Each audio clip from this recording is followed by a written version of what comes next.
In our last video lecture, we left off talking about how gender is a social construct, and we looked at some cross-cultural comparisons of how gender is viewed and practiced differently in different societies as evidence that gender is something that we as individual societies socially construct and give meaning to. But we can also look at historical evidence to further support the argument that gender is socially constructed. So what this means is that if we expected gender to be something naturally occurring or biological, gender would never have changed throughout history, right? The way that we view things as being masculine or feminine, the behaviors we associate with men or women would never change at all throughout history. And that, of course, is not the case. So for example, both boys and girls in the US used to wear dresses when they were little children. This particular image displayed up here is not a little girl, it's actually former President Theodore Roosevelt wearing what was a typical dress that a boy would wear for fancy gatherings and things of that sort a little over 100 years ago in the United States. Blue also used to be considered a girl's color, and pink used to be considered a boy's color. One advertisement not that long ago, around in the early 1900s, an advertisement described blue as a girl color because it was delicate and dainty, and pink used to be considered masculine because it was stronger than blue. So again, these norms that we have associated with colors being gendered, with clothing being gendered, behaviors, etc., all of these things are socially constructed and they shift throughout time. Also, for centuries, it was common for men to wear long hair and to wear makeup, especially men of higher socioeconomic statuses. And those are, of course, characteristics that are more strongly associated with women and femininity today. But back then, it was considered, like I said, kind of this prestigious marker. If a man could afford to wear these powdered wigs and to wear makeup on their face, it was a status symbol that they had a lot of socioeconomic status. And so we can see, again, looking historically, how gender has changed throughout time, and also looking comparatively across different societies and different cultures, how gender is practiced differently throughout the world, as being a very strong argument that gender is something that is socially constructed, meaning that we as people within a society give it meaning, and we teach it to further generations, and that allows gender to either remain stable or to shift across time. So we talked about the difference between gender and sex in the last video. Again, gender referring to the socially agreed upon symbols, behaviors, and practices that we associated with either masculinity or femininity, and sex referring to the socially agreed upon physical distinctions between bodies that typically get categorized as male or female. So in terms of sex, what makes a man and a woman a woman? Well, by and large, these are the criteria that we use, biological characteristics specifically, that we use and that medical providers would use to classify a body as either being male or female. Now, primarily, as soon as a baby is born, it's assigned a sex based off of their genitalia, because as you can see, a lot of these biological criteria here, like for example, hormone levels of either androgen or estrogens, things like secondary sex characteristics, which aren't developed until a child advances through puberty, the chromosomal makeup of babies. These are not things that you get tested for when you're born, right? Doctors make a very clear assumption about what your sex is based solely off of your external genitalia and perhaps your gonads at the time of birth. And that's what's used to determine your sex, right? Whether you get the M for male or the F for female checked on your birth certificate is largely a result of the external genitalia and gonads that you may or may not be displaying once you're born, right? Now, for someone to be a man in our society, we expect them to have all of these biological characteristics that we associate with male bodies. And similarly, to be a female in our society, we expect you to have all of these characteristics, these biological markers that we associate with female bodies. But what would happen, for instance, if that wasn't the case? What would happen if that didn't all cleanly line up? Now, similar to gender, our society has also created the sex categories of male and female. This idea that we have two distinct types of bodies, right? If you're a male, you have every biological marker in that column. If you're a female, you have every biological marker in that column. The idea that that's how bodies exist and the only two ways that bodies can exist is something that we as a society have socially constructed. We've socially constructed this idea that there's sexual dimorphism, that there's two different sexes and that they cleanly line up in these even, neat categories with all those markers. So we as a society have socially constructed what it means to be a male, for example, having a penis, XY chromosomes, descended testes, an Adam's apple, facial hair, etc., and what it means to be a female, having a vagina, having XX chromosomes, having ovaries, developing breasts, etc. Okay? Why is it more difficult for us as a society to understand sex as a social construction in comparison to gender? Well, it's more difficult because sex is specifically related to the physical parts of our anatomy, right? Some people would say, well, you either have a penis or you have a vagina. And based off of that, we can determine your sex pretty simply. You're either male or female. Whereas gender is a little more arbitrary, right? We can see that in different societies around the world, the behaviors that we associate to be masculine and feminine can vary from culture to culture, depending on the norms and values and beliefs of any given group of people or any given society. Sex, it's more difficult for us. It's kind of like race, right? When we talked about race as being a social construct, that can be kind of difficult for people to grasp because we think, well, you're born with your skin color, you can't control it, so how do we say that race is something that's socially constructed? But remember, just like we talked about last week with race, the meanings that we attach to race are socially constructed, right? We were not born as people thinking like, wow, to have white skin means I'm going to have a lot of power and privilege in society, and people with dark skin are going to be treated like slaves for centuries, still currently in some societies, and then they're going to experience systemic racism and oppression because of the color of their skin for centuries after any slavery is abolished. Similar to that, we as a society have socially agreed upon what a male body is supposed to have in terms of that checklist that we looked at earlier, and what a female body is supposed to have in terms of the same comparable checklist. But not everyone's body lines up into those two neat categories. Okay? So for example, let's go back to this list here. What happens if all of these characteristics for either the male path or the female path don't line up evenly?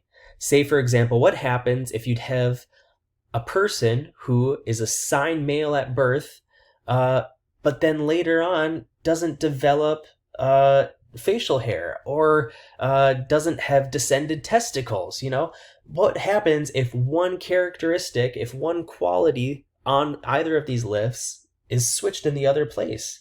How do we decide what a person's sex is? Do we base it solely off their external genitalia? Or do we also need to take into consideration their chromosomal makeup? Do we need to wait till they go through puberty to see what secondary sex characteristics they may or may not develop? Do we need to do hormonal testing to compare the levels of estrogen and androgen that the body composes?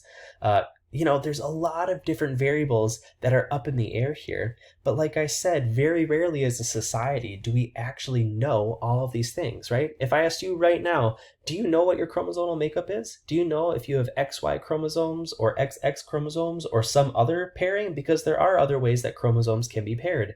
Do you know your androgen and estrogen levels?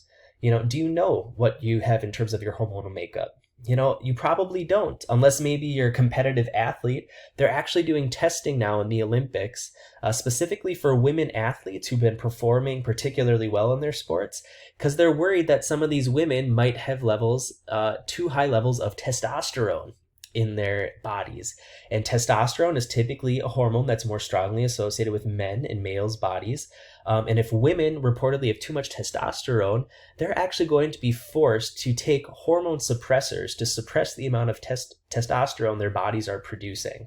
So we're actually policing people's bodies in our society to try and force them to cleanly fit into one of these two paths, even though there is no scientific evidence that having a body that doesn't cleanly line up in either category, male or female, has any negative health consequences to you, no signs of cancer, anything like that. But we are forcing people, in some cases through surgeries or medications, to alter their bodies just so it lines up with these socially constructed sex categories that we as a society have created and decided is quote unquote normal. Right? So it's actually estimated that 2% of the population is born intersex. And what that means is that 2% of the population is born with any variety of conditions wherein one of those biological characteristics that's supposed to be in a male or female column doesn't line up, right? So you could see based off of all those different characteristics that we looked at, there's a lot of different combinations that could be happening in time from place to place. And oftentimes people don't even know that they're intersex, sometimes until they go through puberty, sometimes never throughout their life. Estimated that 2% of people in the world are born with some degree of intersexuality, right? So this could be a person who has a penis, but has XX chromosomes. This could be a person who has a vagina, but descended testicles instead of ovaries. There's so many different ways that these bodies could present themselves. Now, the reason we say it's about 2% is because a lot of times intersex people won't even know that they're intersex, oftentimes because they're forced into surgeries as infants, right? So for example, imagine that you're born, the doctor says, well, you have a beautiful baby girl, but she has descended testicles, and we think they might be cancerous, so we're going to remove them, right? This is something that happens to a lot of babies, and that child may grow up never even knowing the surgery that they had. But what research is showing as we start gaining more information from intersex people is that they do have negative consequences. For example, if a doctor removed descended testicles from a person just because they didn't think that they were supposed to be there, that person no longer has two vital organs in their body or tissues in their body growing up that are responsible for producing a lot of the hormones that person is going to need as they go through puberty in order to fully mature into their adult bodies. So this is a brief video clip that gives you the perspective of a number of intersex individuals who have had non-consensual surgeries. To fly a rocket ship, you need to be an optimist. No astronaut. Raise your hands if you have testes.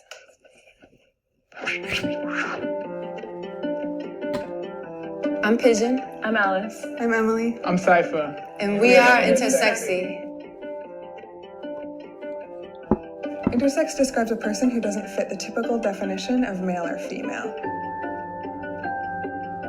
I have XY chromosomes, but typical female genitalia. I'm a girl who has testes and XY chromosomes. I identify as a queer, gender nonconforming intersex person. I identify as a Black intersex man. Intersex is not new. It's been around since the beginning of human existence. I mean, there's probably even intersex dinosaurs, if you think about it.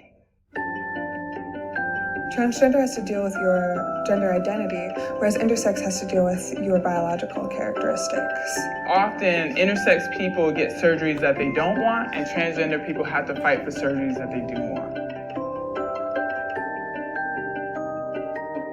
They gave my mom the excuse that the internal testes were cancerous, that I would develop cancer. They didn't even come up with an excuse, basically, in terms of a health-related reason. They instead just said it was about the appearance. A lot of doctors are very uncomfortable with the idea that I have testes, and they're still trying to get them removed, but I'm perfectly healthy and there's nothing wrong with them. They did a surgery to remove my testes and told my parents to take me home and just raise me as a girl, and I didn't find out about it myself until I was 12. There aren't a lot of options, or medical providers don't explore other options.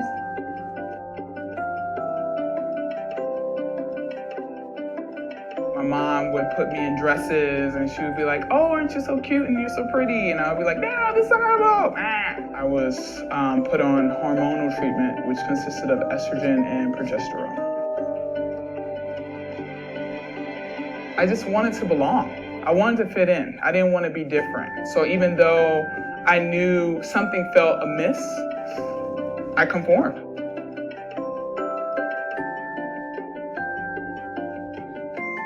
He was very condescending. He was like, you intersex activists don't know what you're talking about.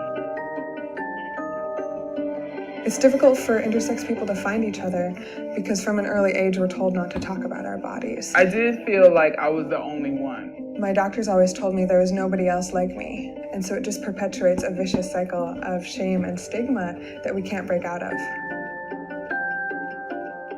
I would tell another intersex person that you are worthy, you are lovable.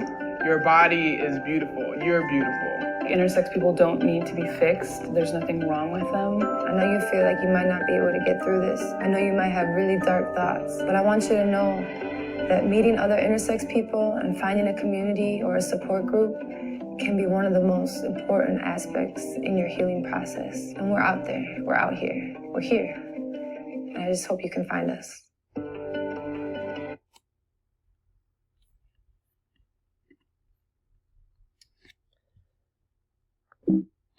Right. So we'll pick up on this in the next video, and then we will move into the topic of gender socialization.